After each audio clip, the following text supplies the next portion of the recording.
The A Show. Where smart is the new sexy. And now, April Hunter. Hello, all you beautiful, smart, and sexy people. How are you doing tonight?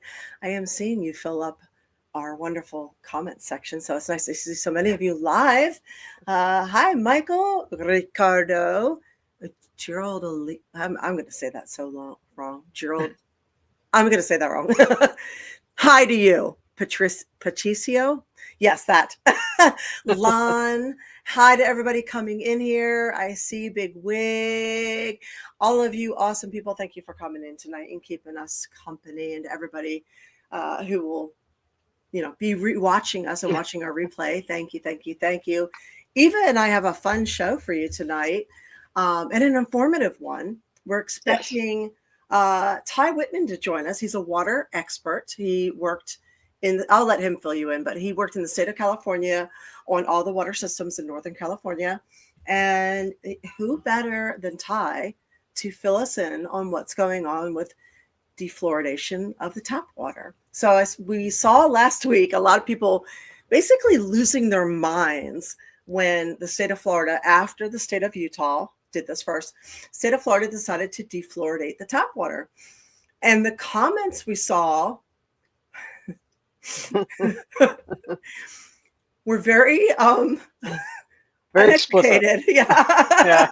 Like people just like, oh great, everybody's going to be toothless. And I was like, I think people really need to understand what's going on here. So we reached out to Ty and he said he would come on, so he'll be joining us shortly as to what's in our water, how much dental protection we have, and of course, we did reach out to the CDC too. They said they've been saying that there have been dental benefits.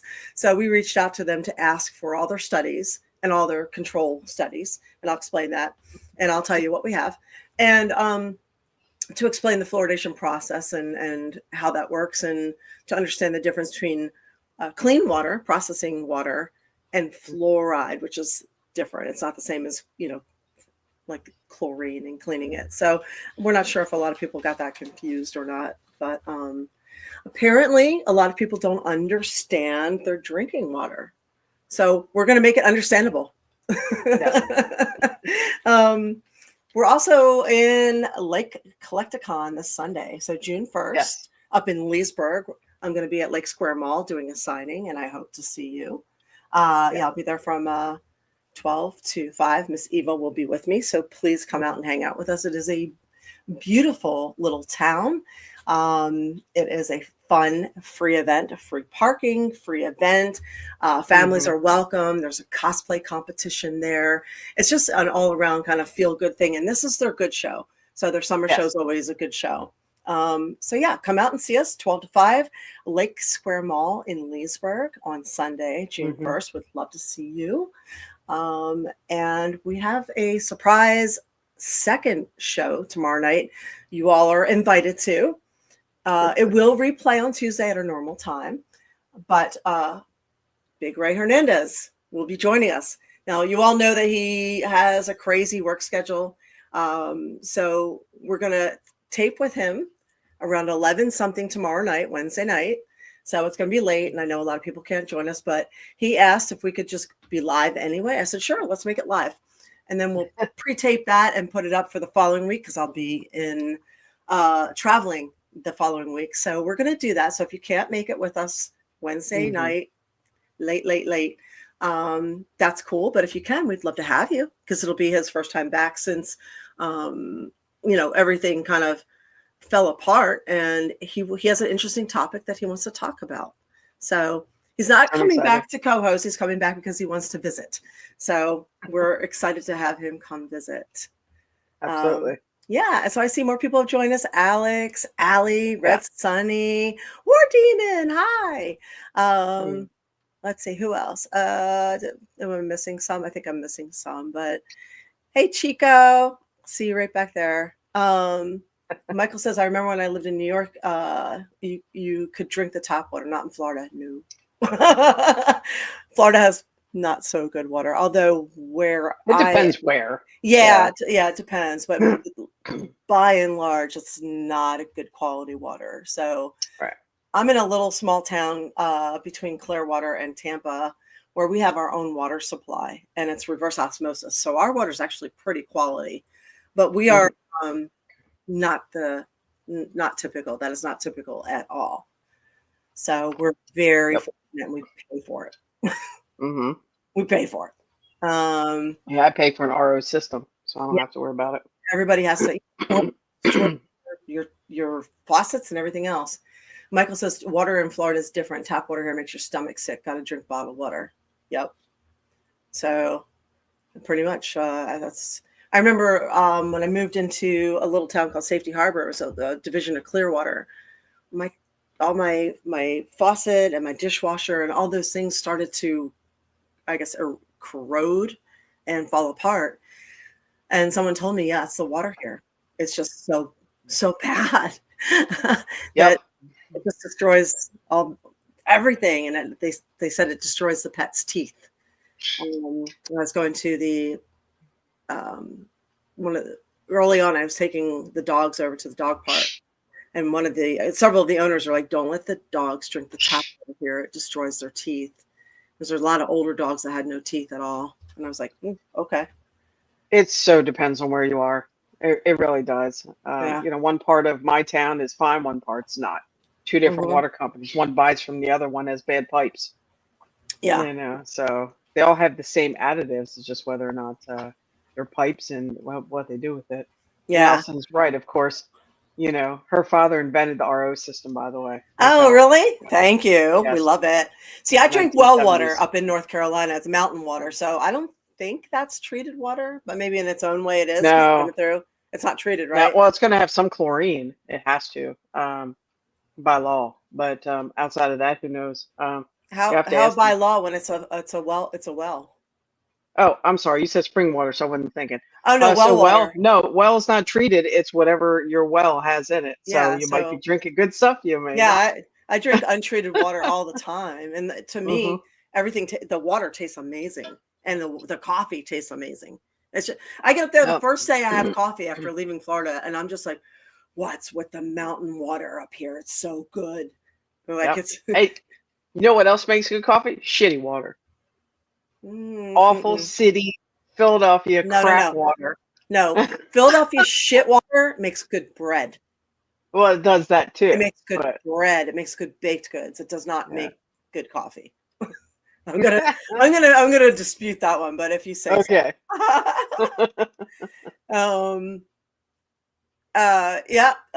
Bigwig says, who else grew up drinking out of the hose outside?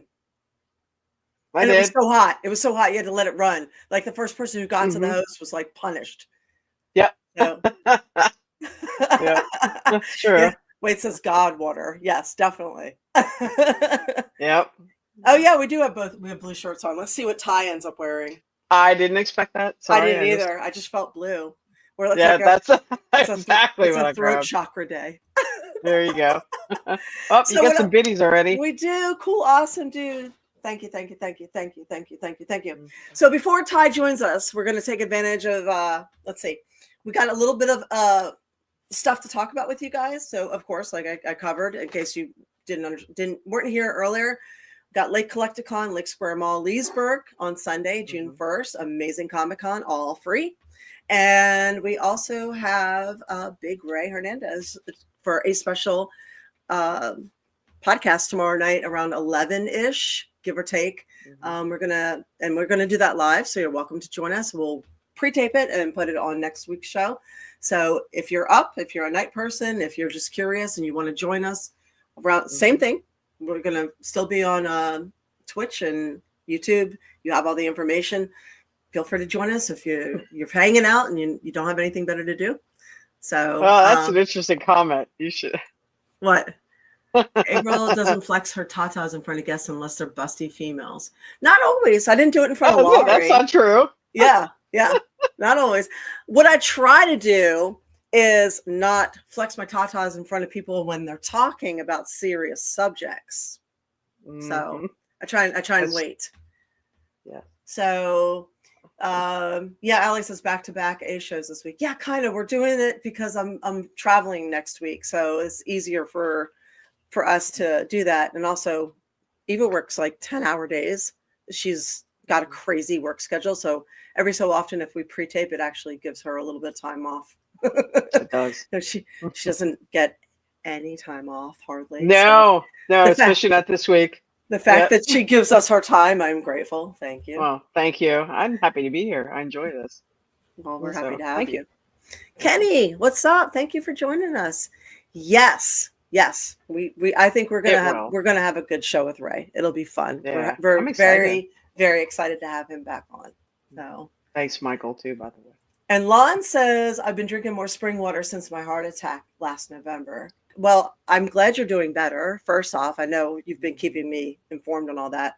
And spring water is allegedly better than the purified water. So I just say allegedly to everything these days because I don't even know what's real anymore. Do you guys feel like? Do you guys we'll leave that for Ty. Yeah, do you guys feel like you just like everything? You're like, I don't know what the fuck is real anymore. Like everything's fucking bad for you. Like everything is bad for you. Everything is like all of history was just. That's like nothing's real. Like, do you feel like you're just sitting there and you're like, here's what I know is real. Okay, I know the fallout from history is real. You know, like what people personally suffered, and I know my dogs are real. I know my cat is real. I know my food tastes good. I know my friends and my family are right there. That's what I know. That's about all I know. The more I learn, the less I know. Well, hey, before we get rolling anymore, if anybody's lurking, please sign in and say hi. Yes. We would appreciate knowing you're here. You don't have to talk, but just sign in. Lisa, thanks for joining us. So yeah, please share the show. Okay, so I'll fill you in on what happened last week. Instagram did not delete my account. They saw a wrestling picture in the ring.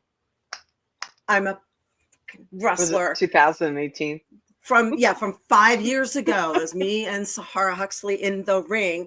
They called it wait for it, human exploitation.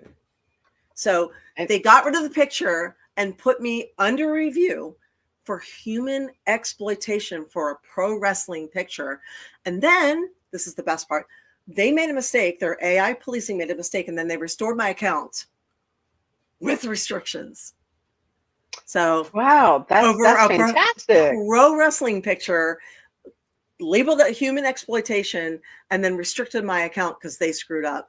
And Piers, what's up? Welcome. I know, right? I just saw it pop in, eh? Yeah. And then I got another one after I disputed that on Facebook. I got another one right after that. So, and what was that one? That was when I said, and I'm in a family with the family of autism. I said, if you're pushing back against more research into autism simply because the person who suggested it is somebody that you don't like, you are a fucking cunt. But I didn't say it that harsh. I just said you might be an asshole if you're pushing back against more research because the person you don't like suggested it. And they said that was what was that? Hang on a second. They said I was bullying a group of disabled people. Hate speech towards people with a disability. Well, in that case, you know what? Never mind. I'm not even gonna say it. What else? Well, you got that back, right? You're back online. So I stand by both of those things. I stand by my wrestling picture, and I stand by the fact that if people are pushing back against more research into autism strictly because they don't like the person who suggested it, you are an asshole. And if you can't find her on them and they restrict her shit, go find her on X. Bullshit. So Meta, suck it, okay? There you go. I'm standing by it and I'm doubling down on it. All right. So hey, don't forget, she's got a website. You can go to her website. That's right. That's right. Yeah. Patreon.com, April Hunter. All right. So more stuff going on. Energy drinks. Do not drink these. They are bad. Okay. And how bad? They're pretty bad. So the more we're finding out about energy drinks, the more we're realizing how bad they are for us. So a lot of the taurine, a lot of the things that are in the energy drinks are really not good for us. So stick to plain old coffee. Caffeine is long-term tested. Been around for and if you need a boost, huh? there's the caffeine pills too. All natural caffeine pills you can get, things like that if you really need a boost. Avoid the energy drinks. They're coming out. They're not. It's not good. Please know that what's going on in the news is completely inspired by the BRICS money. You know, we've been talking about BRICS on and off for years now. Brazil, Russia, India, China, South Africa. So if you see a pattern here with the things in the news versus us, there's a reason for it. So we've warned you about BRICS for ages now. Please understand that when you see things going on, there is a bigger picture and a more of an interest. So when you see things going on with India, we have a vested interest in destabilizing India. We have a vested interest in destabilizing South Africa. We can't destabilize China or Russia, really, because they've teamed up. But BRICS is a currency that will cause problems for us, big ones. It's basically declaring war without a war. So please understand, it's too much to go into right now because we're going to have Ty come on. But I would like for you, if you want to know what's going on and what's behind a lot of the moves being made on the chessboard, look up BRICS and see all the nations who have joined in. It's not just those 5 nations. See all the nations who have signed up for this financial system that is not the dollar. So like we said, the dollar used to be backed by gold, and then it was backed by petrol. And then as of about a year and a half ago, it's not backed by anything at all, nothing. So incidentally, we are sponsored by a gold company, Wise Wolf, Wise Wolf. And you can go to, it's a gold and silver exchange, and you can secure your financial future for you and yours. Go to aprilhunter.gold and you can purchase some, precious metals to make sure that your money is not going to die. So and use cash anytime you can. Use cash. Screw them. So highly suggest you pay attention to what's going on, because that's the motivator for a lot of things going on right now. We found out through science that gas and oil ended up being renewable resources. That just came out. So new science is declaring gas and oil renewable. It's so weird that you heard that on this podcast beforehand when we had Professor Greeny on. But it is called, it's hydrothermal liquefaction. So they're using something called hydrothermal liquefaction, and we are able to make gas and oil renewable energy now. So that's kind of cool. That is awesome. Yeah. I was curious because I was looking that up, like how long does it take for the ground to naturally produce oil? So could we run out of oil, all that stuff? And if they can figure out how to speed this process up, I think it was they say 1 day they could make so much oil.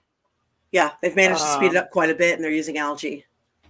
Yeah, algae, water, shale. Yeah.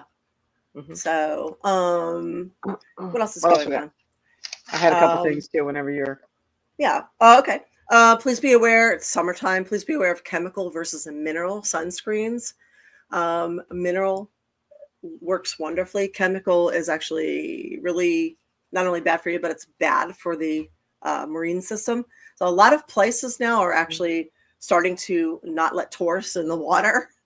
So because they're trying to protect their ecosystem. And understandable. Florida's got actually a lot of issues now because of all the chemical sunscreens. So if we switch to like a zinc-based sunscreen, we can protect our marine life a lot better. So more people who know about mineral versus chemical, so might want to spread that along. That helps. We are finding out that spraying your lawn, all the chemicals in the lawn, is actually linked directly to cancer in dogs. So another reason you can save some money and not spray your lawn. So yes, keep the there's pets plenty healthy. of natural things you can do. And oh my God, you can pull weeds. There's a novelty. Some of those weeds are actually very medicinal. You'll have an apothecary out there with dandelions and milk thistle and stinging nettle. So yes. Yep. Let's see. Oh, Kenny, we decided to dress for you. Yes. Oh, that's what funny. else? And then we also the COVID findings that happened this past week. Let me just read you the article. So I watched. Yes. This was a big one, you guys. You know that this is why we started the podcast, because of the censorship. And I'm going to try and squish this in before Ty joins us. Because of everything that happened and not being able to get anything out there. This was why. This is why this podcast was originally started, is to warn people. We felt that they weren't being fully informed with everything out there. We felt that there was a lot of deception, a lot of lies. And turns out we weren't wrong on any of it. So for those of you who actually had faith in us and listened, thank you. We appreciate you. And hopefully we helped you. I watched the entire court. I watched all of it. From start. What are you talking about? You talking about the there was a court Senate hearing? Yeah, there was a Senate hearing last week that was covered by nobody. Okay, so nobody was there. Right? Not even the Onion reported on this. Okay, so Fox News, there was no NBC, the MSNBC, CNN, like New York Post, New York Times, Washington. None of it was reported. Hours long committee about COVID vaccine risks being hidden. They knew, and not a single outlet reported on this. This is crazy. So I'm going to read the summation as a short summation to you. A new government report by Senator Ron Johnson's investigative subcommittee alleges that the CDC, FDA, and HHS deliberately downplayed myocarditis and other serious adverse events linked to mRNA COVID vaccines, especially in young people. Now, if you recall, we told you guys repeatedly, if you have had an mRNA vaccine, you must switch to low impact exercise. This is vital. Don't do no more running, switch to yoga, switch to walking. Everything has to be low impact, especially if you're younger. You know, you can go back through all those podcasts and see that we're constantly warning about this. Well, it turns out that was valid. Internal emails reveal that health authorities discussed issuing public alerts about these risks as early as May 2021, but opted instead for vague clinical considerations. The agencies reportedly withheld critical safety data from healthcare providers and the public while privately informing vaccine manufacturers. The report raises alarms concerning transparency, medical ethics, and informed consent, highlighting systemic failures that may have compromised public trust in vaccine guidance. So basically that means they fucked everybody and lied. Yep. And while they reported to the manufacturers, they kept everything from the public.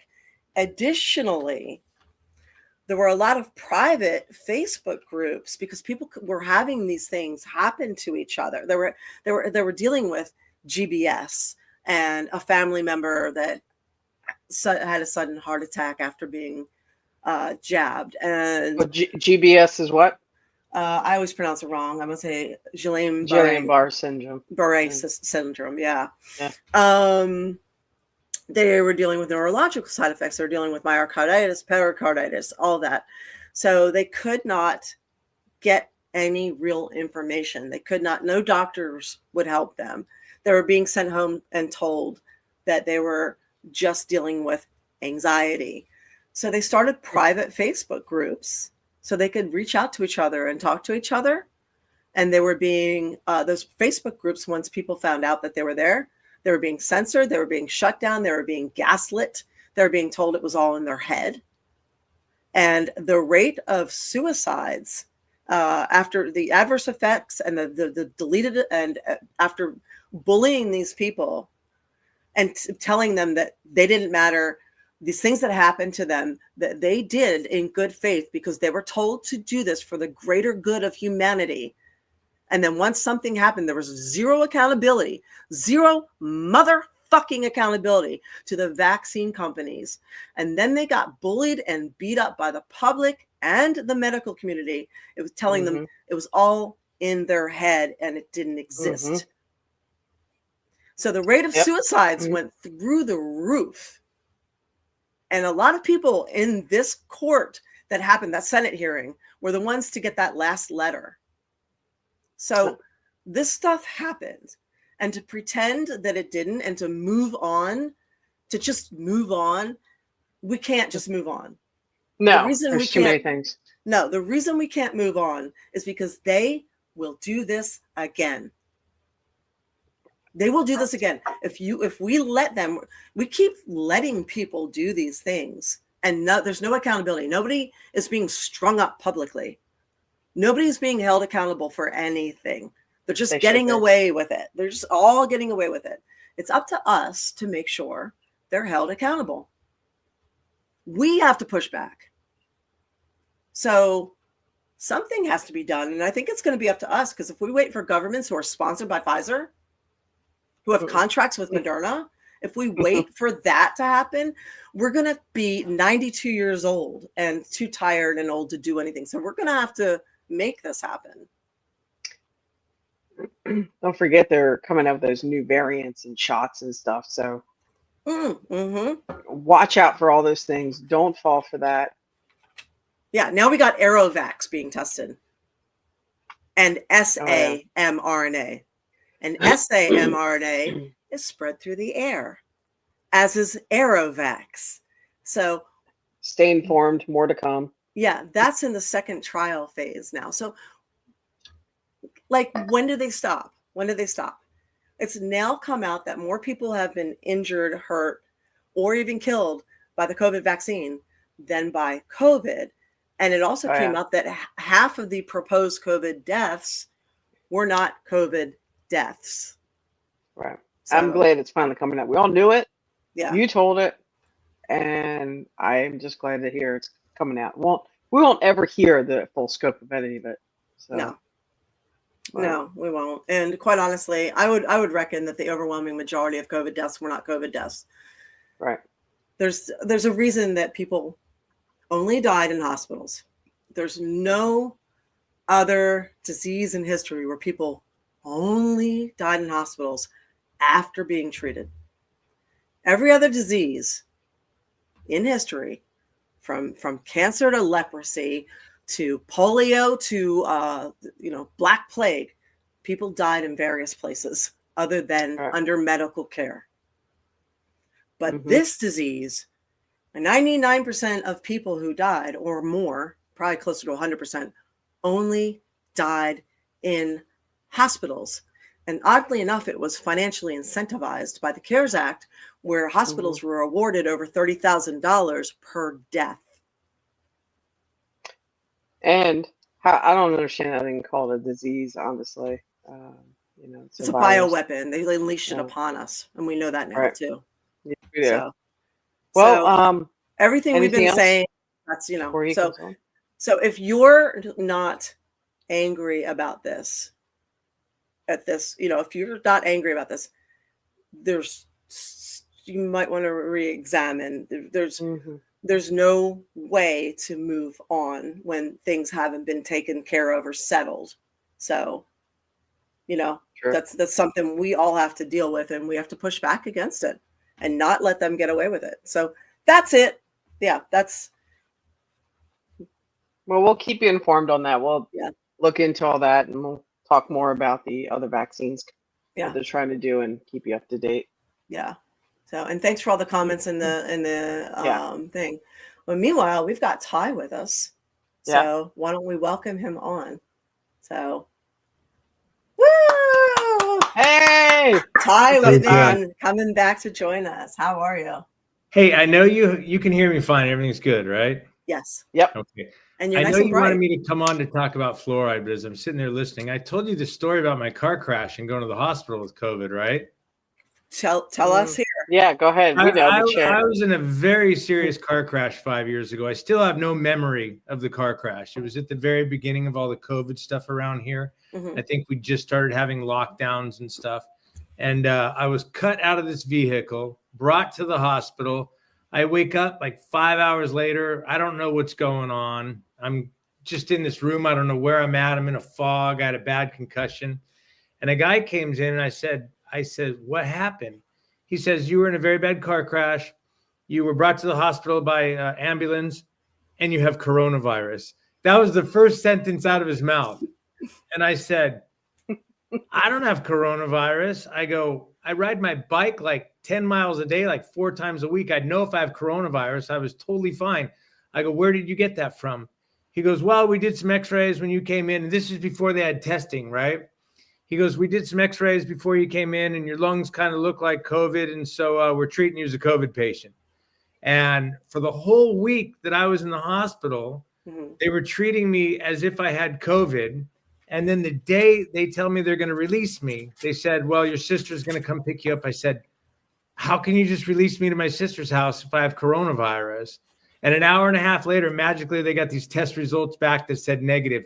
But I guarantee you, if I'd have died from that car crash, I'd have been a COVID death. You died from COVID. I guarantee you I'd have been a COVID death. Yeah, I know people who are still trying to get that off their loved one's death certificate because like their loved one died from a car accident or cancer and it says COVID on the death certificate. And they're like, fuck you, take that off and refund the money. I'm not trying to laugh at that. I'm just saying. I know. It's so crooked. I can't even gonna tell. Oh my God. So wait, before we move on, I'm sorry, go ahead. No, I was just going to tell us who you are and why you're an expert in water, but come on. Eva, are you closing this particular comment out? Yeah. Okay, got it. That's what I was going to do. And watch out for the fact that there's a, not old, but coming back, being forced upon, if you haven't had your vaccines, let's say for, not necessarily COVID, but flu vaccine, and you go into the hospital, if you're out of it, they're just going to give it to you, by the way, when you're under. Oh, yeah. And if you may be signing for it and not even know it because you're in an emergency room, read the writing, making sure that they have us now every year. They have us sign a form, and I actually make sure on the form that they have me sign. I write no COVID shots without my attention, and flu and the rest of them. Yeah. Yeah. Tian Kupiner says my best friend's aunt died from cancer 10 minutes after the nurse asked if they could use COVID as the reason of death. Wow. So yeah, you guys, you should know about that. There's as of recently, and I mean really recently, there's new language in the hospitals, and it's called Biogenetics. So if you sign a consent form in the hospital and it includes biogenetics, that is agreeing to vaccinations of any kind, even if you are under anesthesia. So if you have not had your vaccinations and you do not want them, if you sign the consent form and you agree to biogenetics, they will give you all those vaccinations. So please be aware of that. And if you come in unconscious, be aware of whoever is next in line to sign for you to make sure they're aware of this too, what your wishes are. If you want them, great. If you don't want them, make sure you and they and everybody are aware of that. Right on. Sorry, that's what I was going to finish with right there.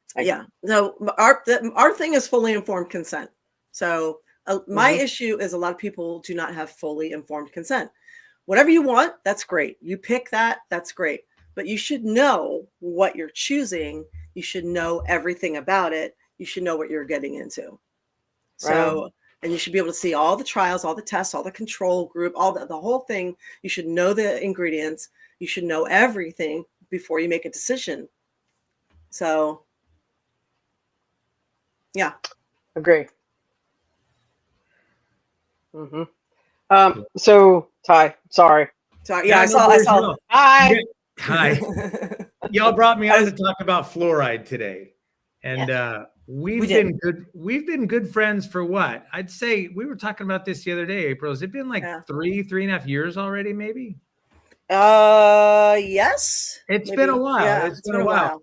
And because of our conversations we've had, that I'm passionate about being anti-fluoride. Yeah. You haven't known me for my water career side of my life, but I actually spent a little over 17, I'd call it 17 and a half years working in public water systems. I started doing maintenance of the system. I went from there into the service. So when emergencies happened, I was the first one on call, or I'd be sent out to people with bills complaints. And then from there, I went into running distribution systems. I worked for San Jose Water out in California, one of the largest private companies in the United States. And they did a large portion of the Bay Area out there in California. And then from there, I learned how to run the treatment plant out there. And I left there and I went to another water company where I ran another treatment plant there for a while. And then I retired about 10 years ago. While I was at San Jose Water Company, I started going through certification ranks. The state requires you to be certified to run treatment plants, to work in distribution systems now at certain levels. And they ask you to be required, they call it a D certification, a distribution certification, and a treatment certification. And I started going through both the ranks of those. When I was at San Jose Water, I got to my distribution 5, which is the highest they have in California. At the time, pretty much only managers of the largest water companies would have a D5. At San Jose Water, which was a huge company, there was only one management level person that had a D5. And I was the first employee in the 100-year history of the company to pass the test for a D5. So word kind of got around the company. I also was, in addition to that, testing for the treatment side of things. And right now, I would say I'm one of the higher certified water employees in the state of California. I got my T4 and retired before I could get the 5 because you need time in, and I had my distribution 5. So I have a treatment 4, distribution 5 level certification. And you teach classes too, right? When I was at San Jose Water, specifically when I passed my D5 exam, people started coming to me to ask me for questions and help. And so I started helping people with math. And thank you. Appreciate that, my friend. So I started helping people with math, and it got to the point where I'm like, I'm sick of sitting down and going over math problems with everybody. So I put a math course together. My math, I did good in school, but math was always my worst subject. Mm-hmm. But what I am very good at is analyzing things, figuring them out in easy sense, and I'm good at teaching. So in order to pass the math required for those level of certifications, I had to learn some very advanced math, and I had to learn how to do it in a very easy format. So I started originally teaching classes of math to people at San Jose Water, and God bless them. It was amazing. When you start teaching, you figure all your peers are going to show up and talk trash, but everybody showed up to that first class and they left, and all everybody did was say, oh my God, Ty taught this class. It was fantastic. They asked me to come back and teach again. Next time I taught a class, I probably had 50 people in it. And this is after hours, wasn't charging anything for it, but people had to come in after work. They'd work all day, then come to my math class at night. One of my friends, Nanine, told me she'd failed her exam 5 times, took my math class, passed her exam the next time. And then I started teaching continuing education classes as well. Mm-hmm. And while I was doing all this, I wanted to learn how to podcast. I wanted to learn how to set up a website. So I figured, I'm doing all this stuff. I'm going to do a website around water stuff, water exam training. I'm going to do a podcast around water exam training. Nobody's going to care. So I can do say whatever I want to say. Who cares if I screw up? It doesn't matter. And then when I actually learn how to do this, if I want to set up another site or something down the road, I can do that. So I started that podcast. I started that website, and that stupid little podcast and website has grown to become one of the most popular sources in the entire country for training people for, oh yeah, that's not my thing. That's his other one though. Yeah. Yeah, that stupid little podcast, that was the first one I ever did. If you do Breaking Your Chains, that's what I do now. But this one was called Water Seafue, WATERSIFU. And I didn't know any better because Sifu from martial arts, right, means instructor, teacher, trainer. Nobody knows what a Sifu is. So I'd tell people Water Seafue, and I'd see these faces go blank. And then I got to spell it out, Water SIFU. And then every time I spell it FFU at the end, it just feels awkward, So I wish in hindsight, I wish I'd have changed it. However, Yeah, when I was doing the Water Seafue in the very beginning, I put a 4-part series together on water fluoridation. And I will say this, the reason, if you're interested in looking into what we're talking about today in detail, it's a free podcast in any podcast aggregator. Water, WATER, Seafue, SIFU, and it's episodes 6, 7, 8, 9. So those 4 right there. I think most people just want to know what's up with the water and like what got me defluoridating it. We did not fluoridate at San Jose Water, but what got me into looking into it, SIFU. Not CIFU. See, nobody knows what SIFU is. See, you're right. Nobody can do it. Talking about. So is that? Wait a minute. Is that the website there.com? I just want to make sure I'm screwing this up. Yeah. Because I already did it once. Okay. No worries. So I will tell you this, April. I don't know if you know this or not. Water fluoridation. Before I decided to look into water fluoridation, and I wanted to look into water fluoridation because it's someone who at the time was in the water industry for about 13 years. I didn't never meet one person involved in the water. Perfect. I never met one person in the water industry in 13 years. And I'm a friendly people. I talk to people. I knew people at the other water companies. I actually represented our water company in training with other water companies as well. Never met one person that wanted to fluoridate the water supply. Why? So, for one, as water treatment operators. San Jose, they've been fluoridating water on and off like since the 60s, San Jose Water Company did not fluoridate. Right. So different parts of the state, they do water. They were really pushing. The fluoridation companies were having a hard time in California. And the exact from their everybody's hippy dippy and they know, right?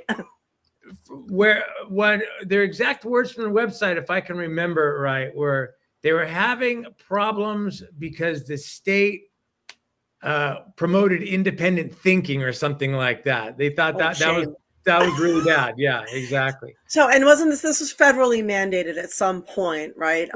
Under the guise of preventing tooth decay, particularly for children, correct? It was not federally mandated, but it's interesting. The way it came about is if the water fluoridation could come up with money to fluoridate a water supply, then that company had to do it. They couldn't say no. And I sat here and watched cities fight tooth and nail against the politics of it. Cities would vote it down. They'd come back. They'd put it back on the bill. They'd vote it down again. Somebody would cut them up with money. Then they'd have to fluoridate it. And then they'd implement fluoride. And suddenly I'd see the whole water company's voice change. Fluoridation is one of the greatest things. It was like the Borg in what was that, Star Trek or whatever, you know? They got assimilated. Their whole attitude shifted. But the couple things I'll point out. One, don't blame your water company. Water employees do not want to fluoridate your water supply. Two, one thing we don't like is fluoride is the only chemical added to water, not for the purposes of treating that water. Everything else that's added to water is specifically for the purposes of treating that water. And three, as an operator, fluoride is the most dangerous chemical we work with. It scares the shit out of operators to be around. Why? Well, for one thing I'll tell you is the fumes of fluoride don't sink to the ground. So if you've got a leak in a fluoride vat somewhere, if you've got chlorine, the fumes of that they're heavy, they'll settle. Fluoride will just fill the room. But the the fluoride gas is bad. It's also, we can get in this down the road, but it's odorless as well. So if you have a chlorine leak, you're going to smell. You don't want to be in there smelling a bad gas chlorine leak. But it's also extremely corrosive. And so we can get into why our shit's falling apart around this area. The one thing I will say about the fluoride camps is, I'll tell you something, Lisa. Yeah. I heard that when I started my podcast, that it was injected into the water supply of the concentration camps to keep people, quote, stupid and docile. I never mentioned that in my podcast because I couldn't find proof of that anywhere. However, I will say that what I did find proof of is one guy went over to Germany right after the wars investigating stuff and then came back and suddenly had a big boner for pushing, had That's okay. had a passion for pushing fluoride in the United States. But that is something that I've heard several times. Even most of the anti-fluoride camps won't bring that up because we don't want to bring up anything that's not 100% factual because you don't want to ruin your own credibility by bringing up something that cannot be proved.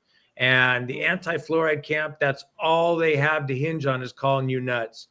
I will say this, fluoride was the first thing I ever looked at in my entire life that people might call a conspiracy theory that made me become a conspiracy theorist.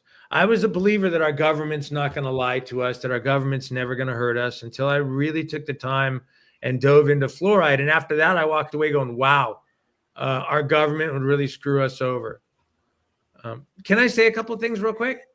Yeah, Bigwig says you might die, but you'll have a beautiful smile. And Daryl has a question that we're going to come back to. So hang on, Daryl, because you have a good question. We can even argue whether you're going to have a beautiful smile. We don't have time to talk about this today, but I've heard you talk about it before. The effectiveness of fluoride, there hasn't really been a study proving it's ever been effective one way or another. I know. And if it is effective at all, it's not effective through implementation into the water. And that's another thing that as a water treatment it's like sunscreen. It's you apply it, you don't drink it. Yeah, a topical thing. Yeah, as a water operator, the idea of trying to feed a dose through a water system is ridiculous. And the big two things the camps always push, like people now with fluoride being, they're outlawing it in our water. Everybody goes, oh, the dentists are loving it. The dentists are just loving it. First off, just like we had in COVID, doctors repeat things, but doctors aren't the ones doing the studies. You know, I actually did talk to a doctor friend of mine when I was doing my series of fluoride podcast, and I asked him this question. I said, what would you think about a doctor who dosed somebody with a medication? Let's say you got someone into your ER and there's a doctor there and he dosed someone with a medication. He didn't take into account their age. He didn't take into account their weight.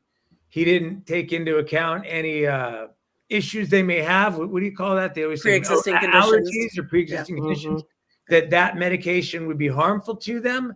And then when they asked you how much of it you should take, that doctor said, just take whatever you feel like. And he said, that'd be absolutely insane. And there's not a doctor, when they say doctors say, there's not one doctor you're ever going to find that's going to argue that that's a ridiculous thing. But that's what happens when we inject water, fluoride into the water supply.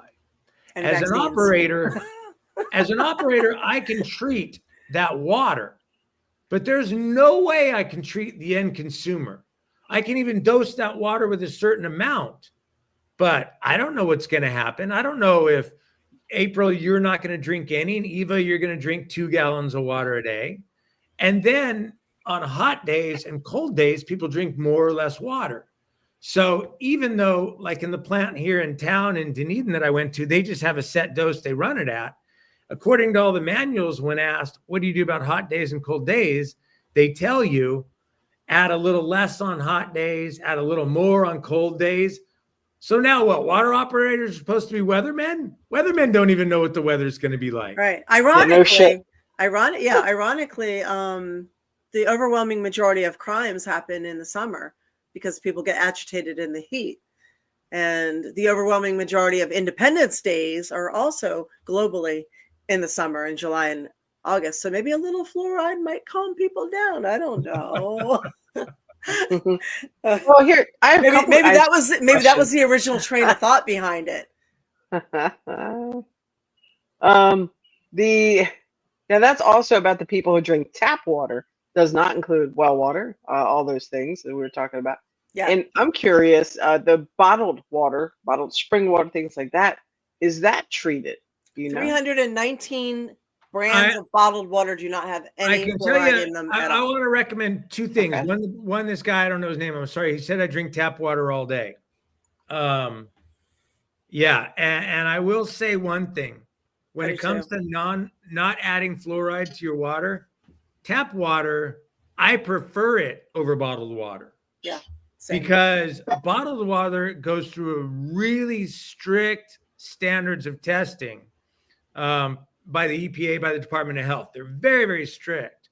Bottled water is just the FDA, which is not nearly the testing that your tap water gets. So your tap water is actually tested. You may not like the taste if everything's not filtered out, but your tap water actually goes through a lot bit more testing than bottled water. Now, to answer your bottled water question, it depends. You can actually look up a list of bottled waters that have fluoride in them and a list that don't. And I would say it's about 50-50. So you may think you're drinking bottled water just to get around fluoride, but that fluoride might be in your bottled water. Fluoride might be in your Coke too, depending on where they bottle it at. Your Coca-Cola, you know what I mean? Or your sodas or your juices or whatever, depending on where they bottle it at. Well, Coca-Cola and PepsiCo own a bunch of bottled water plants too. Nestle does too. Nestle does too. Yeah. So if you're trying to drink bottled water without fluoride, you actually have to look up bottled waters, a list of bottled waters, and you can find those online. Yeah. Now, isn't it the same as anything else though, that the consistency is going to change depending on how the bottle's shipped, what kind of plastic, or how, all these little. It depends on the bottled water companies too and how they treat their water. I can't sit there. I can tell you how I treat public water. I can't tell you how the bottled water companies do. I knew of somebody that had a bottled water company when I was in my 20s. All he did was fill it up out of his backyard tap. He made a nice label, filled the bottles up out of his backyard hose, had them in 7-Eleven, selling them all over. So you never know what you're getting with bottled water. One other thing I do want to make sure we get to, though, is when everybody talks about fluoride, they say dentist this, dentist that, and that's not accurate. This is a very good point, Daryl, that I'm going to actually, you're getting right where I'm at right now. Yeah. For people who are listening and not watching, Daryl's saying, hi, everyone, please explain why fluoride in toothpaste is good, or is it? And fluoride in water is bad, or is it? Fluoride in toothpaste is bad, Daryl. Fluoride in general, we don't have enough time to get into how non-effective it is. But a lot of the original studies on fluoride, well, the first one is faked. But before I even do that, if we have time to go there, let's do that. Let's talk about what's actually injected into the water. Because anytime you read an article that says fluoride is being removed, and it talks about, fluoride being removed is a terrible thing, dentists are happy fluoride is being removed. Anytime you read an article in the newspaper that just calls it fluoride, they're lying to you, because that's not what's in toothpaste. That's not what's in your water. What's actually injected into your toothpaste is, I have it, hang on a second here. Fluorhexa, something or the other, I think, right? No, it's sodium fluoride. Okay. Is what's in your toothpaste. And that's, if you look at your toothpaste label, by the way, there's a poison control message on there that says, if more is swallowed than used for brushing, contact your poison control, whatever, immediately. That's because of the fluoride in the toothpaste. That's also, toddler training toothpaste doesn't have any fluoride in it at all. People talking about, fluoride is necessary for children, but there's a reason why the toddler training toothpaste doesn't have any in there, because they swallow it. It's been, and well, not only that, but it's been deemed harmful to younger children. Yeah, so neurologically. Now the EPA recommends for the past few years. There was actually a case my friend was involved in last September where the EPA was sued and they lost because fluoride was found to be a neurotoxin to the development abilities of children, also increase in ADHD. But so sodium fluoride is what's in the toothpaste. And because of that, there's a poison label on your toothpaste. That's why I get Tom's toothpaste with me too.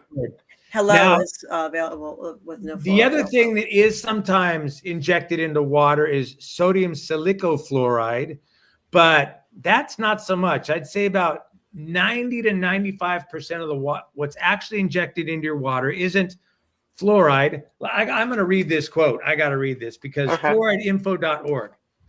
Fluoride is a naturally occurring element. It's found in rocks and soil everywhere, in fresh water and ocean water. In fact, waters in and around the United States have natural fluoride levels, blah, blah, blah, blah. Line of shit, okay? Huge line of shit. That's not what they're putting in your water. What they're putting in your water is hydrofluorosilicic acid. By the way, I went and toured our plant here in Dunedin.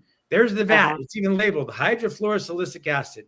That's what they're putting in your water in 95% of the injections. And people need to know what this is.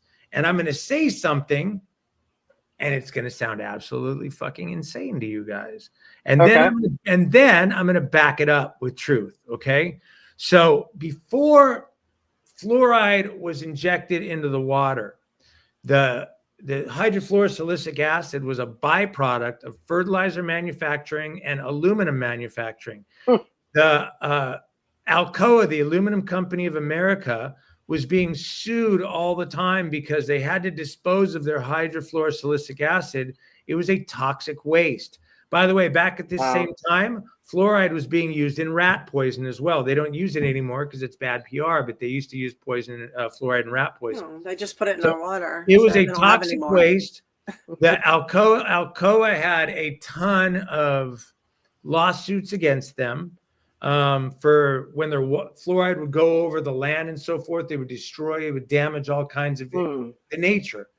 And the Andrew Mellon of the Mellon Institute, the owner of Alcoa, one of the third richest people in the United States at the time, his fingerprints, Carnegie and Mellon, like Carnegie and Mellon. His fingerprints, in the interest of time, are all over getting key people, lawyers, and such involved in the EPA and pushing fluoride through. They did a test. They did one test for water fluoridation, and I'll give you the cliff notes on this. It was in 1945, and they had Grand Rapids, Michigan was the city they were going to fluoridate, and the control city was Muskegon, Michigan. It was supposed to be a 10-year study.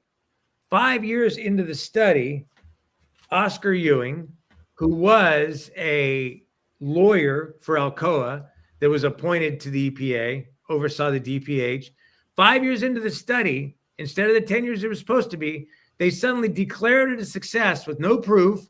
And then what did they immediately do? They started fluoridating the control city.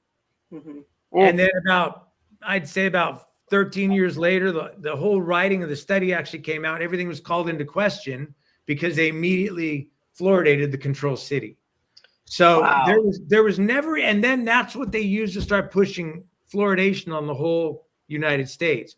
So there was never any study done that proved it worked when they started. It was the fingerprints of big business in our government pushing it because they had this toxic byproduct of their manufacturing that instead of paying a lot of money to get rid of, they can now inject into our water supply and get paid to do it.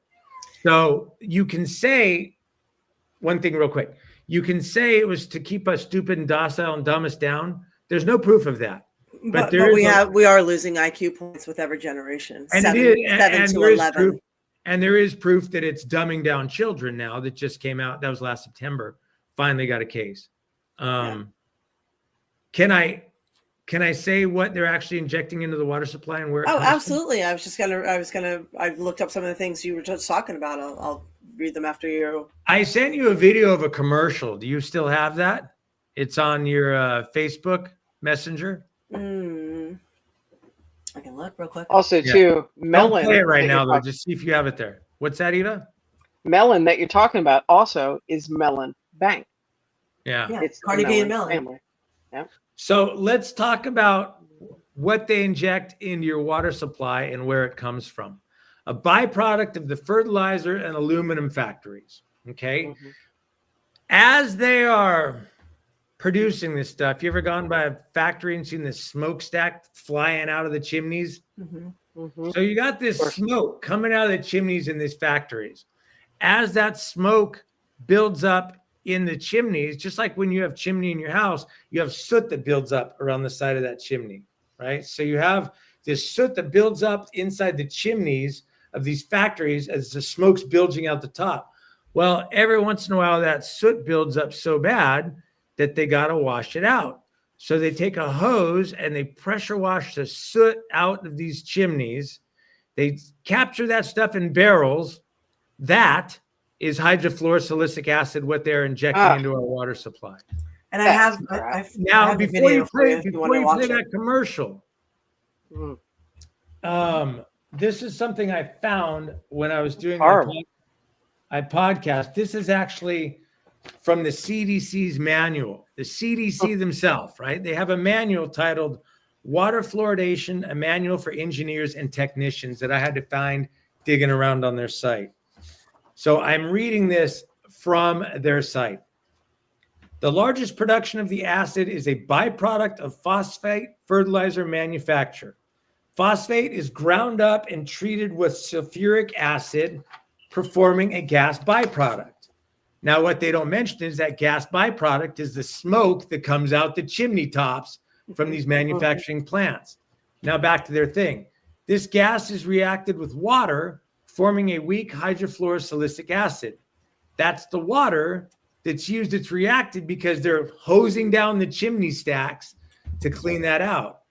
This acid is concentrated from 23 to 30% strength. This type of acid is relatively impure. And that's what it says. And the reason why they don't know what the strength is because it's just a byproduct of washing it out. It's not a scientifically prepared mixture. Their own site on the CDC goes on to explain other uses of hydrofluorosilicic acid: sterilization of equipment, electroplating, tanning of animal hides, etching of glass, refining of lead, and hardening of cement. Well, that sounds great. Do you want me to play the ad you gave me? I had this linked on my Water Seafue site, and they destroyed their link. I just had to look again and found it again on their site somewhere else. Assholes. So now the commercial that I sent you was a commercial that they played in New Zealand. And when they played this commercial, the anti-fluoride people freaked out and tried to get them to pull it. But the station looked into everything and said, we can't pull it because everything they said is totally true. If you can play that commercial, it's like a minute long. Yeah, there we go. Do you see it? Yeah, make it full screen if you can on the little. Okay. Yeah. All right. Can't hear it. This fluoride is a product collected from the chimneys of the fertilizer industry. This fluoride chemical also contains traces of lead, aluminium, mercury, arsenic, and sometimes uranium. It is banned from being released into the air, sea, lakes, and rivers because it is toxic to animals and the environment. Instead, ratepayers' money buys this toxic chemical handled by workers wearing hazmat suits like this. This fluoride is what goes into our drinking water. Wow. Find out the facts. Visit fluoridefree.org.nz. Wow. Interesting. So if anybody listening to this takes two things away, whenever they talk about doctors, the doctors aren't doing the studies on this. And any doctor will tell you, don't give out medicine this way. The other thing they're not mentioning as a water operator is when you have a treatment plant with one source, here comes the plant, it's injecting that water out into the supply. Maybe you can get an accurate dose in there. Now, that minimum dose is also harmful. But like somebody else mentioned earlier, systems aren't that, these people don't know what they're talking about because systems aren't that easy to understand. Because like where I worked at San Jose Water, we had 3 treatment plants. We took import water from 3 treatment plants from the county through, I'd say 12 different imports. We had hundreds of wells throughout our system. So trying to balance an accurate level of fluoride in the system is impossible. Now, originally they would. Yeah, I'm pulling up the lawsuit that you were talking about. Yeah, my friend Brenda started a lawsuit, her and some other mothers. And they started it in 2016. This one says, like you said, fluoride in drinking water at levels public health officials consider optimal for preventing tooth decay poses an unreasonable risk of reduced IQ in children. Senior Judge Edward Chen wrote in his September 24th decision out of the U.S. District Court of the Northern District of California. It should be noted that this finding does not conclude with certainty that fluoridated water is injurious to public health, but that risk sufficient to trigger rulemaking under TSCA exists, Chen continued. This is what Brenda posted on Facebook was a ruling of the court. She said she was crying so much at the time and so happy that she just, she'd been fighting this fight for 9 years. And that's true. Yeah, I don't know if we're gonna have time to get into side effects, but it does two things about fluoride. It also causes brittleness in the bones. It causes osteoporosis. One study tried to use fluoride to see if it would strengthen bones, and they found just the opposite, that it actually makes your bones a lot more brittler. But the conclusion of the law from that lawsuit said plaintiffs have proven by a preponderance of the evidence that water fluoridation at the level of 0.7 milligrams, the prescribed optimal level of fluoridation in the United States, presents an unreasonable risk of injury to health or the environment, including an unreasonable risk to a potentially exposed or susceptible subpopulation under the conditions of use. Now, I want to say one thing. They say the optimal level. Oh, by the way, the fluoride camp, safe and effective. Where have we heard that shit for the past few years? Right. Safe and effective. And someone's asking about water filters too. So we're going to discuss that, what people can do. So they like to say the 0.7, it's actually 0.7 to like 1.2, safe and effective at the optimal range, 0.7 to 1.2. However, the actual law, the MCL, the maximum contaminant level allowable, is a 4. So it's safe and effective at a 0.7 to a 1.2, but the law allows they could inject a 3.9 into the system. And then another thing that has to be said, if you overdose fluoride, it's poisonous. Now, there have been overdoses. People say no one's going to overdose. They'll just throw up. People have sent to the hospital. People have died.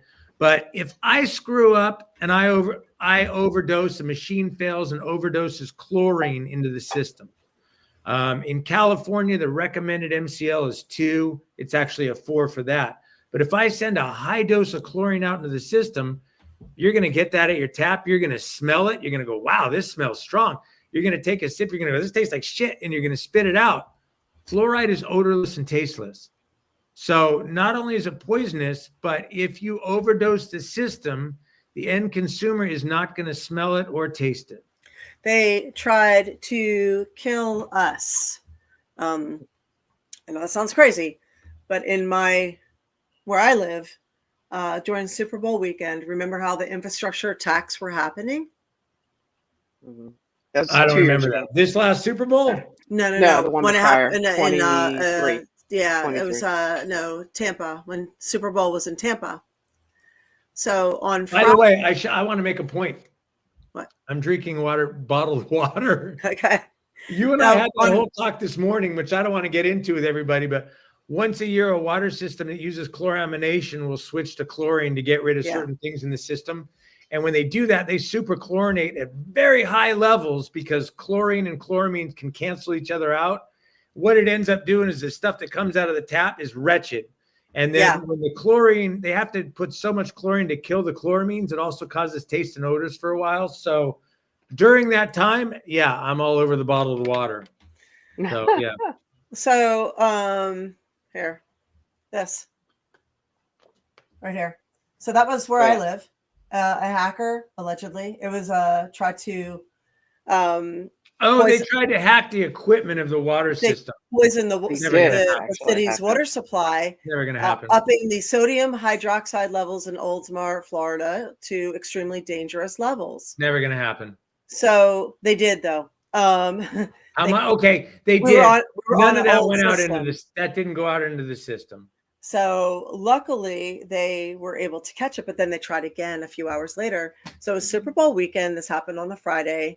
Apparently it would have taken 48 hours to kick in before it killed every man, woman, child, and pet in the area. So luckily, sodium hydroxide is just chlorine, basically.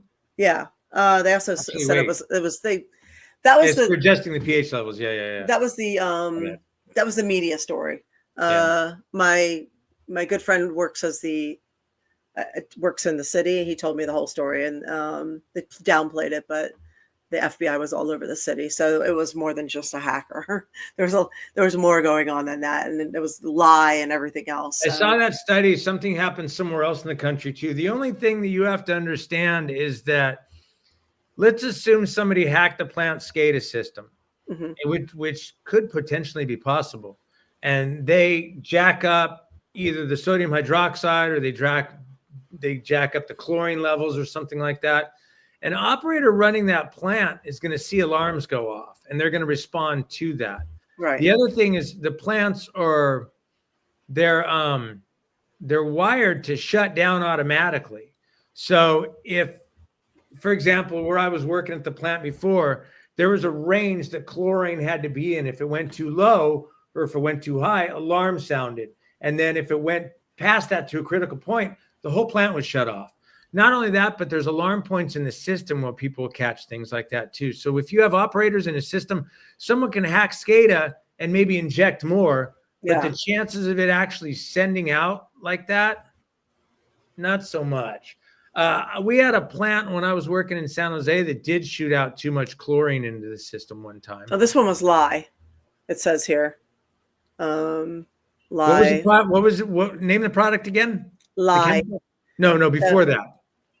What did you call it? It said a few hours later, police say that a plant operator noticed his mouse moving out of his control again. They took over the system. It was an old system. This time, there would be no illusion of benign monitoring from a supervisor or IT person. The cursor began clicking through the water treatment plant's controls. Within seconds, the intruder was attempting to change the water supply's levels of sodium hydroxide, also known as lye or caustic soda, moving the setting from 100 parts per million to 11,100 parts per million. What that's going to do is adjust the pH. In places where... In low concentrations, the corrosive chemical regulates the pH level of potable water. At high levels, it severely damages any human tissue it touches. Yeah, you want to adjust the pH to a certain range when it leaves the plant. You don't want the water to be too acidic. And you want to have a certain amount of alkalinity in the water to reduce changes in pH. So a lot of times what they'll do is they'll add caustic soda, jack up the pH, and then they add carbon dioxide to bring it back down to the perfect range, and it helps the water, blah, blah, blah. But the bottom line is that plants, just like I said, they have alarms for chlorine. They have alarms for pH levels as well. So like that operator probably caught it because he saw an alarm and then he couldn't touch it, but he could manually shut down that plant, which is probably what he did. I don't know how he caught it, but thank goodness he did. Yeah. Daryl was asking about water filters such as Brita will help with the contaminants. From what I understand, reverse osmosis. You need a reverse osmosis system to filter everything out. In a home, you want reverse osmosis. You want to make sure. The problem with that is there's a lot of things in the water that you do want too. A lot of the minerals that can come in your water you do want. But if you want to filter everything out, reverse osmosis. That's what I was telling you. I got to call the guys in the plant in town and say, okay, so we banned water fluoridation. When's it going to go into effect? Because I just bought this new place, and if it's not going to go into effect soon, I'm going to install a reverse osmosis just because of the fluoride in this area. Right. If it goes into effect, I'm fine drinking the tap water, but I would put the reverse osmosis in just to get rid of the fluoride in the air. I would not drink the fluoride. Right. Yeah. So I saw somebody argued about people's tooth decay. It was they swore that this was going to be a thing. So there were two different towns. One was, I think, in Western Canada, where they got rid of the fluoride in the tap water, and apparently the children started having a lot of tooth decay issues. Not true.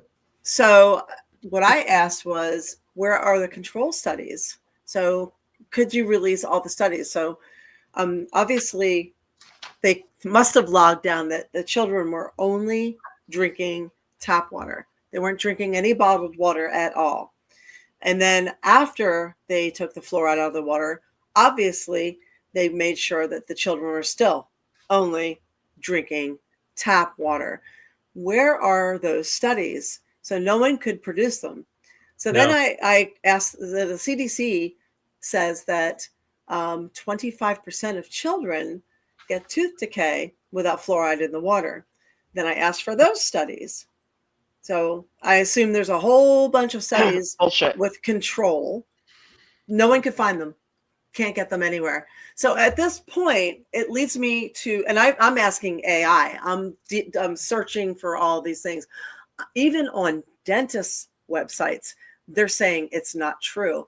So at this point, I think it's just some kind of mass bullshittery, kind of like if you go outside with a wet head, you're going to get sick. No, idiot.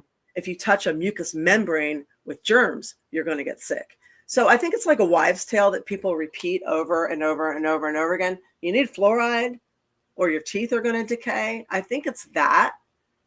Like fluoride in the water is going to cause this. It's like if you say it enough times, people are going to believe it. That's part of the brainwashing thing. Like I'm not finding any evidence anywhere. So Hey, do you know who Edward Bernays is? Yeah, from your studies though. So Edward Bernays, he came out with a book called I think his book was Propaganda. It was a bestseller. And Edward Bernays watched World War II, and he saw the propaganda that the Nazis used during World War II. And he decided if propaganda could be so, this is his exact words, if propaganda could be so effective during wartime, it could be used by countries during peacetime. Yeah. But there's a reason we're not allowed to study anything that Hitler did. Like, oh, you say that name. You can't do this, that, and the other, because it was so effective at that time, the things that they did. So to not study how that happened and how that influenced so many people would be idiotic. Edward Bernays said it's so effective we can use it in peacetime, right?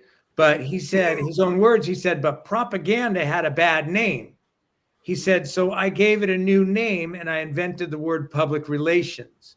So Edward Bernays is actually known as the father of propaganda, father of public relations. And in his book, Propaganda, he tells all this stuff. And back then, we didn't have the internet, so he was fine telling it because it wasn't going to get out and everything like it is right now. But a favorite technique of Edward Bernays was to use doctors, and we saw the same thing in COVID. They were paid for by the, not doctors, was to use scientists that were bought and paid for by the industry, use those scientists to convince the doctors, and then use doctors to convince the American people. We saw actors in lab coats too. Yeah, yeah. Well, we saw that with smoking, right? Right. Edward Bernays actually he started a whole campaign during a Macy's Day Parade where these women they all lighted up smoking. They called cigarettes torches of freedom. And they were a bunch of, well-to-do women that just decided they were going to do a protest. The whole thing was planned by him, covered by the media. And from that point on, women smoking really took off.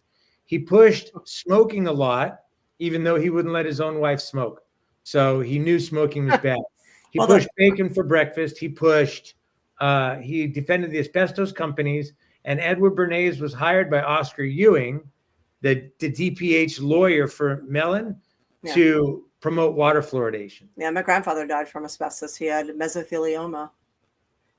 So the Milgram experiment, speaking of that, are you guys familiar with the Milgram experiment? Very, yeah. Okay, so the Milgram obedience experiment conducted in the 1960s by Yale psychologist Stanley Milgram explored how authority impacts obedience. So the experiments involved participants being instructed by an authority figure to administer what they believed were dangerous electric shocks to another person. In reality, the other person was a paid Confederate or actor, and the shocks were fake. But the results were astounding. Over 70% of participants delivered the shocks all the way up through a death level shock, contradicting expert predictions simply because a perceived authority told them to do it, and they only received 3 prompts.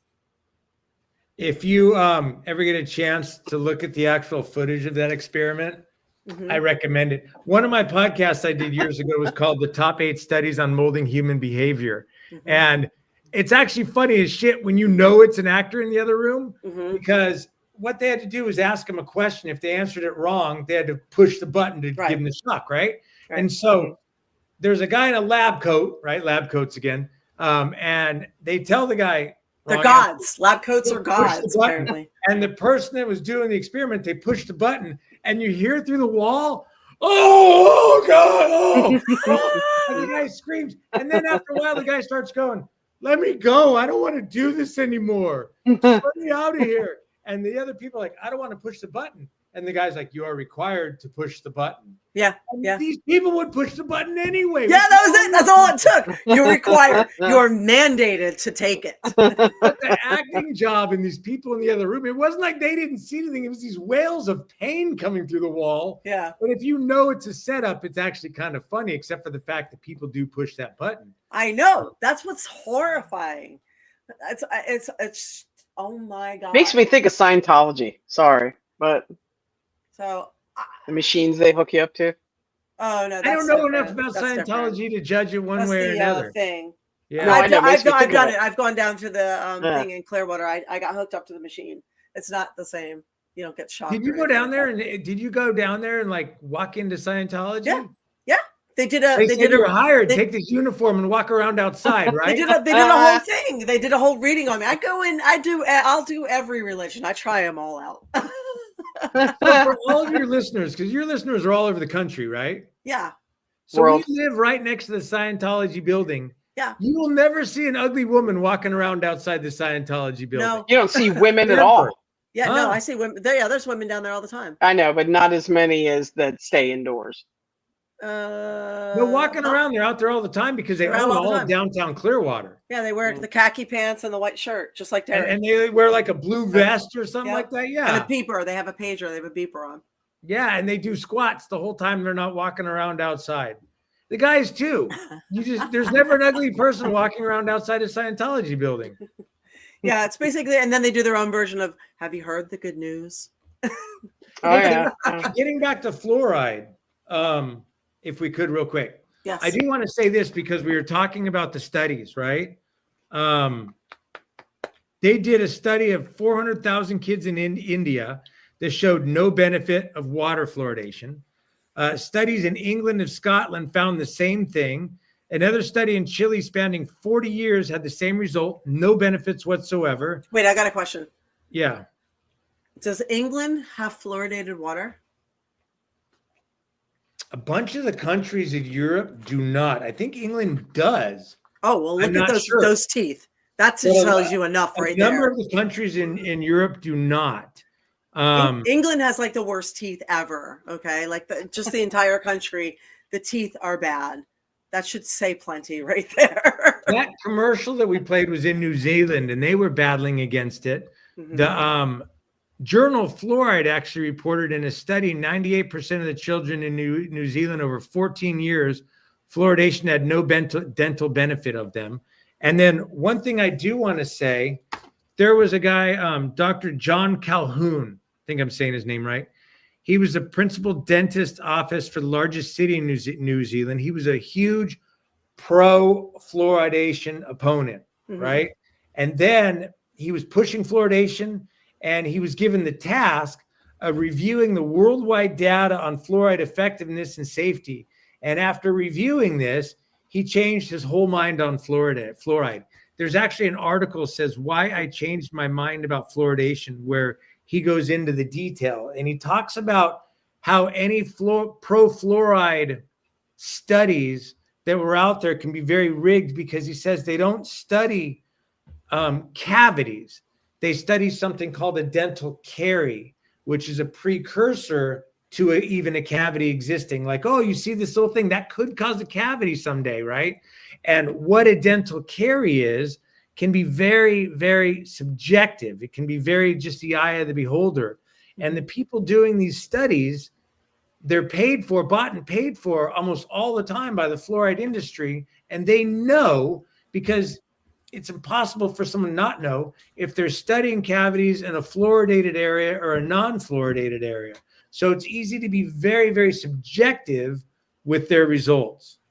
Just throwing that out there. Any studies that you can find, and like you said, they're very, very hard to find anyone, but they can't be confirmed. And so many other ones from the other camp have proven that there's no results at all. I have a bunch of questions.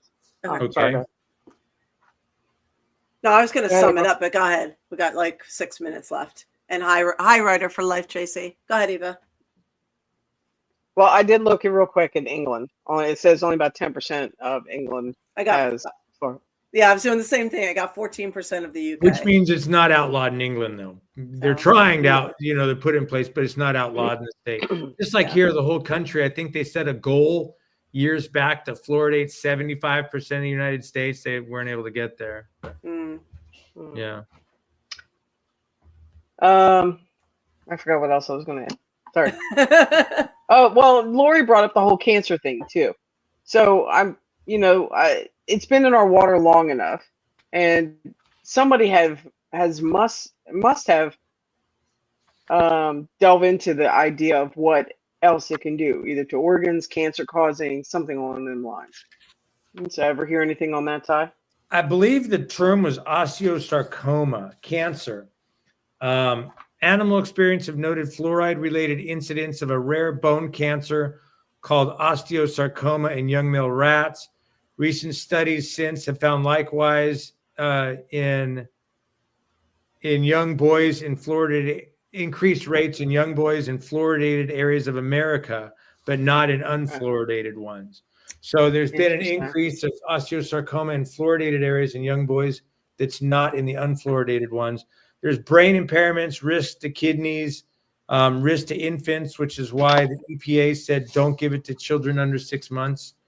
There's a whole list of stuff, but like somewhat of a link to bladder cancer too. I will, let me just throw this out there. Again, I do a 4-part series on it. The first one talked about my concerns as an operator. The second one, I go into the whole history of fluoride. The third one I call safe and effective, really?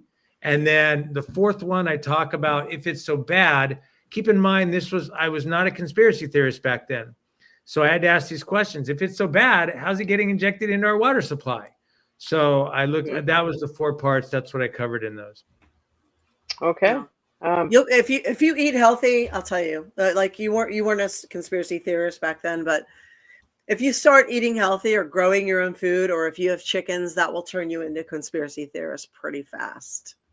So, because once you start growing your own stuff and seeing what it tastes like versus the stuff you get at the grocery store, you start digging in. You're like, wait, why does this taste so bland? Why is there no flavor? Why is this the texture? And you start digging and you're like, wait, why is this okay?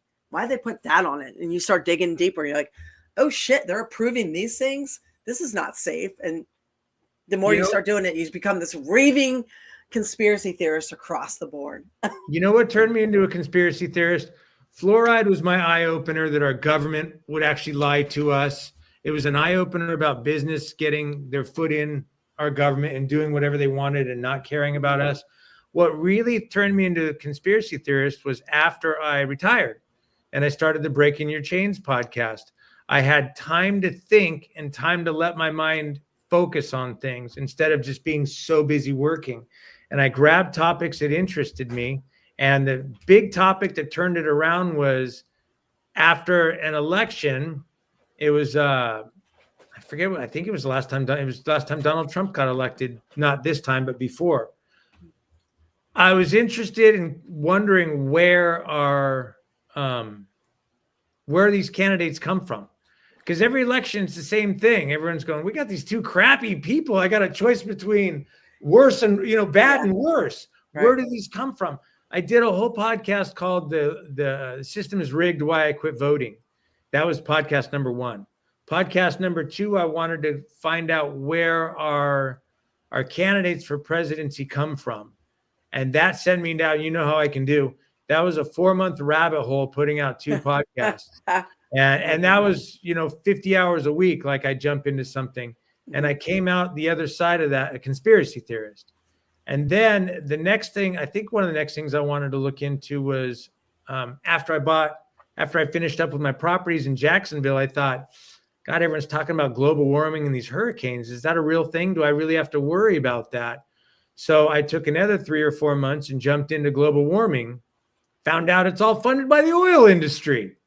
It was created by the oil industry, funded by the oil industry, and didn't know any of that before. So having the free time to actually research things and just to sit back and think about things. If you can find time in your life to do that, it's kind of scary. Yeah, then, a lot of it takes forever. Yeah, well, go ahead. It takes forever to dig. Sorry, Eva, go ahead. No, it's all right. I was going to say that. So everything you do now is all on your breaking your chains, right? Yeah, Water Seafue, I haven't done anything. The funniest thing is about 2 years ago, I put out a 10-year reunion episode because somebody said, 10 years, somebody sent me a text, 10 years later and still preparing for exams with the Seafue. And I'm like, wow, has it been 10 years?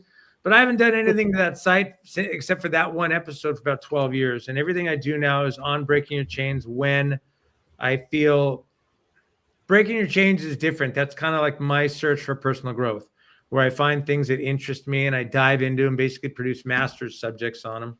Yeah, your podcasts are amazing. Yeah, they're amazing. I think our people who listen to us would probably transfer over to your stuff very easily. I'm not nearly as regular as I should be, but because I look so much into the subjects, I don't put them out. I don't put something out till I'm done. I'm gonna start coming out. Wade's coming on the next one with me. You're gonna be on one soon after that. I got a good series I like coming out, but yeah, it's been a lot of, I don't know if fun's the right word. I think I fell into the conspiracy theorist funnel, and I'm coming out the other end with a realization that I can spend all my time getting mad at my government, but the best thing I want to do is not put negativity out in the world. Yeah. Not to sound like a 70s hippie, but I want to put love into the world. Yeah. Because there's too much negativity. So I want to focus on putting happiness and love into the world and making people's lives better. And I find my life's getting better with my anxiety is going down. Good. You know? Yeah. Good. Yeah. I don't think even conspiracy theorists should be a term that's even used unless you use it proudly. And War Demon, bye. Thanks for being here with us. Woof, hello. Yeah, I think truth. Huh? What? Go ahead. I think truth seeker, being a truth seeker. That's what that's what we try to do. I know a lot of people here, they work, they're busy. They don't always have time to research things. That's what we're trying to do, is to bring it to light for them so they can see what's going on. So, what were you saying, Eva? I'm sorry. No, I was going to say, came across something and actually brought a can home today. I don't know if you can see it. Emergency drinking water. Oh, really? So, yes. And in the 1950s, they started making these in the 60s, not just for wartime, but for your bomb shelters. You were supposed to have 2 cans per person filled with water. And I was looking up some videos. People actually still have a lot of these, and they would give them out in cases, and they pop them open, and the water's still fucking good in it, believe it or not. Well,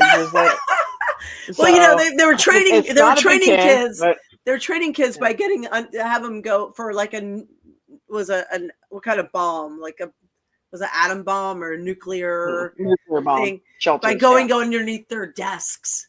2 cans of water, and 2 cans of water, that'll set you up, right? Yeah. Oh, yeah. 2 cans of water and going underneath your desk, and you will be fine. Yeah. Whatever lining they may have. That wasn't all about fear tactics, right? Right. No, the government doesn't lie to you. Okay. Yeah. Yep.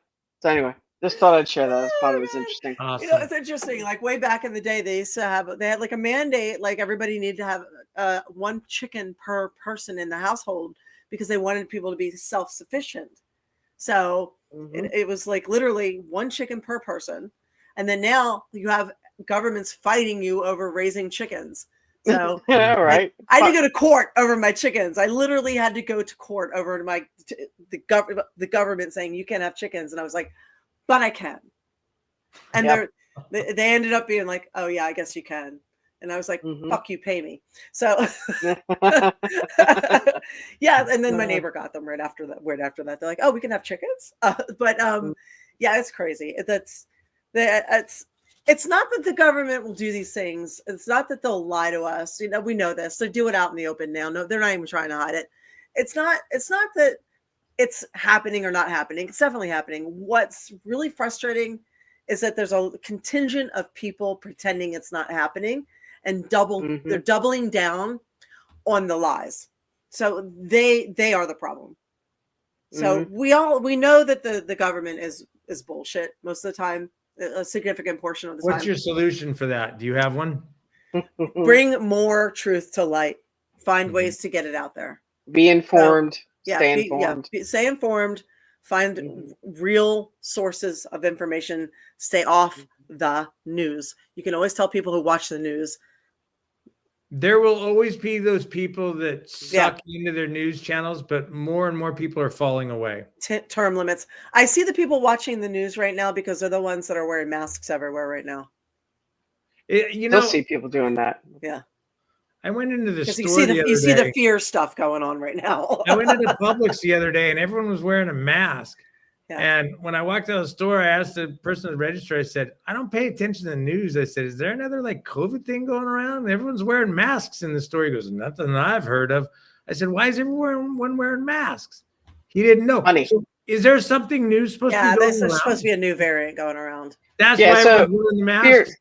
So fear tactics, money. Yeah. Either a new variant's going around or they really got stuck with a lot of that vaccine. And they with the vaccine trial that just happened, they know it's bad news. So they're trying to push the rest of that stuff out. So they gotta get it moving somehow. They gotta make some. Yep. Gotta do something. So now we tell the people that there's a new variant. Let's push that vaccine super hard. Let's make that money. Personally, I feel like there's so much traffic going on now, and there's such a long wait for restaurants on a Saturday night. I feel like another vaccine rollout is necessary. Like, bring it. Just bring it at this point. Bring it. If at this point people are still doing it, bring it. Okay? That's all. That's all. I'm done. I'm done championing for them. That's it. If they're going to do it, let them do it. Let them take all the boosters. Okay? So, Ty, where else can they find you? My Breaking Your Chains. Let's see. I have the Water Seafue podcast that I did forever. And then I don't know if anyone likes Hawaii. I did a Kauai. By the way, I did a Kauai podcast, and one of those I actually pulled over to Water Seafue. When I talked about studies, Kauai has this problem with GMO companies. Kauai is very fertile ground. So for testing the GMO crops, a lot of these companies go there because they can test 3 times the crops that they can over here on the mainland, right? Because the weather all year round. And so what they're doing is they're testing, but in the process of that, they're spraying the heck out of really poisonous chemicals, and they're not even required to list what they're spraying. And every time the Hawaiian people try to fight the government saying, just tell us what you're spraying, it keeps getting start a wildfire? Down. It keeps getting shot down. So the interesting thing is I did a 3-month subject on that. And what I found out really surprised me that a couple of these companies involved with spraying on Hawaii were part of a major company during World War II that was Hitler's war machine. So these companies are spraying Hawaii, these billion-dollar companies, they're spraying Hawaii. Bayer is one of them. Bayer. Yeah. Bayer and BASF. Yeah. But anyway, they were spraying Hawaii right now. And I actually said in my podcast, there's a good chance Pearl Harbor wouldn't even have happened without these companies. So you talk about me researching things before I came out and said something like that publicly. I was going to make sure I had all my backup. I mean, I talked about watching the studies on the one. I literally watched the Nuremberg trials after World War II before I came out and said that. Oh, yeah. Bayer's got a long, sordid Nazi history, and they imported all those scientists over here, brought them over to America, and brought all the research with them. I released that podcast.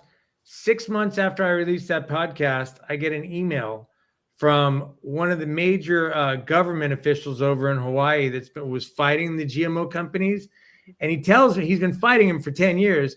He tells me, I just listened to your podcast. I want to tell you it's the best thing on the subject I've ever seen.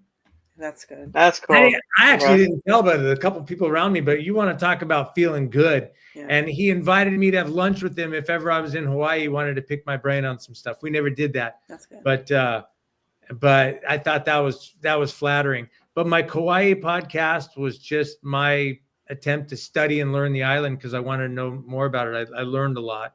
And then I I did a Tampa one after I moved out here.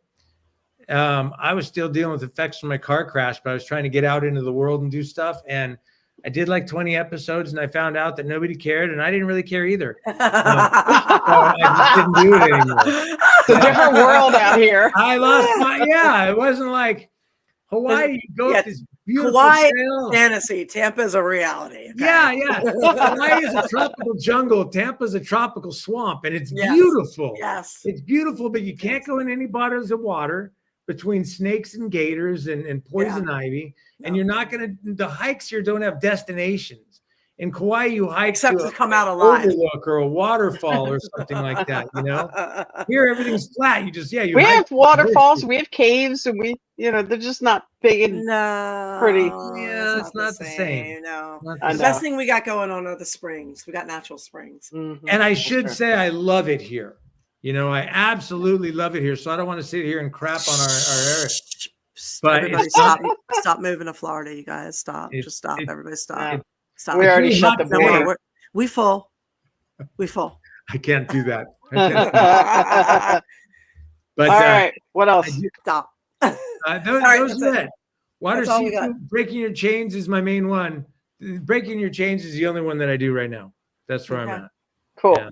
Well, thank you. Thank Ty. you. Yeah. Thank you for lending your expertise to us and to everybody who might want to know what the real story is with taking fluoride out of the water or having it in, or how they can pull it out by using reverse osmosis.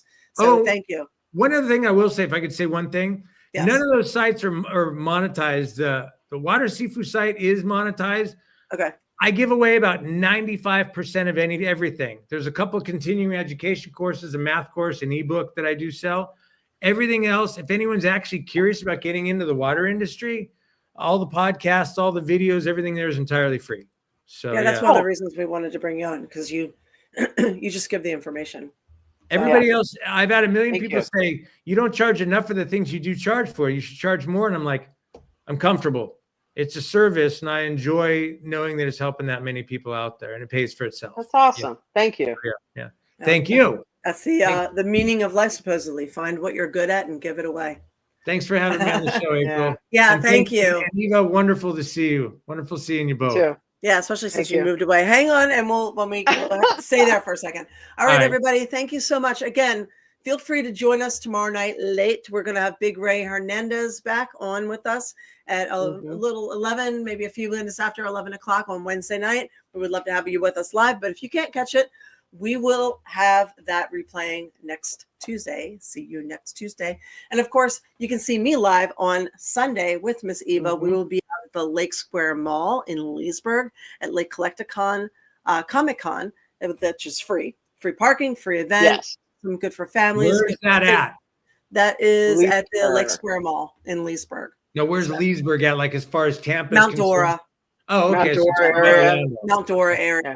North Orlando. Got it. Yeah. So it's a good time. From 12 to 5, we'll be there. Happy to sign with you. And Jack O'Halloran will also be there. He's the big name coming. So the big quite a few boxer turned major. Yeah, he's been in every movie ever. So it'll be worth the trek for this one.